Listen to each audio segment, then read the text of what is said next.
ഇത് ഞങ്ങളുടെ ചക്കിയാണ്. ചക്ക ഇങ്ങനെയാണ് നമ്മൾ കിടത്തി വളർത്തിക്കൊണ്ടുവന്നത്. പ്രസവത്തോടുകൂടി അമ്മ നഷ്ടപ്പെട്ട ഒരു പൂച്ചയായിരുന്നു. അന്ന് ഞങ്ങളുടെ ചക്കീന്ന് പേരിട്ട് നമ്മുടെ കൂടെ കിടന്ന് വളർന്ന് നമ്മുടെ വീട്ടിൽ തന്നെയായിരുന്നു. അടുത്തൊരു വീട്ടിലും പോകുമായിരുന്നു. അവർക്കും ഭയങ്കര സ്നേഹമായിരുന്നു. പക്ഷേ ഒരാഴ്ച കൊണ്ട് ഇതിനെ കാണാതായി. കണ്ടു കിട്ടിയത് അടുത്ത് പണിതീരാത്ത വീട്ടിൽ മൂന്നാമത്തെ നിലയിൽ അവശത നിലയിൽ കിടക്കുകയായിരുന്നു. ആൾക്കാർ കൂടി അതിനെ രക്ഷപ്പെടുത്തി എടുത്തപ്പോഴത്തേക്ക് മുറിവൊക്കെ ഉണ്ടായിരുന്നു, എണീക്കാൻ വയ്യാത്തൊരവസ്ഥയിൽ.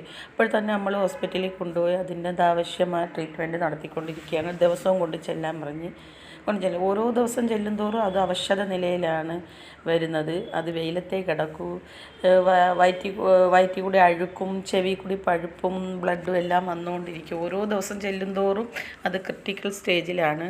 ഡോക്ടർ പറഞ്ഞ് വൈറസ് എന്നൊരു രോഗം പിടിപെട്ടതാണ്. പക്ഷേ ഇത് പിടിപെട്ടാൽ പൂച്ച രക്ഷപ്പെടത്തില്ല എന്ന് പറഞ്ഞിട്ടും ഞങ്ങൾ അതിനെ കൈവിടാതെ അതിനെ ട്രീറ്റ്മെൻറ്റ് ചെയ്ത് ലാസ്റ്റ് ക്രിട്ടിക്കൽ സ്റ്റേജ് ആയിരുന്നു അവസ്ഥ. അനക്കവും ഇല്ല, വെള്ളമൊന്നും കുടിക്കാതെ 2 ദിവസം കിടന്നത് കാരണം അന്ന് നമ്മൾ കാണിക്കുന്ന ഡോക്ടർ ഇല്ലാത്തതുകൊണ്ട് അടുത്തൊരു പ്രൈവറ്റ് ഹോസ്പിറ്റലിൽ കൊണ്ടുപോയി.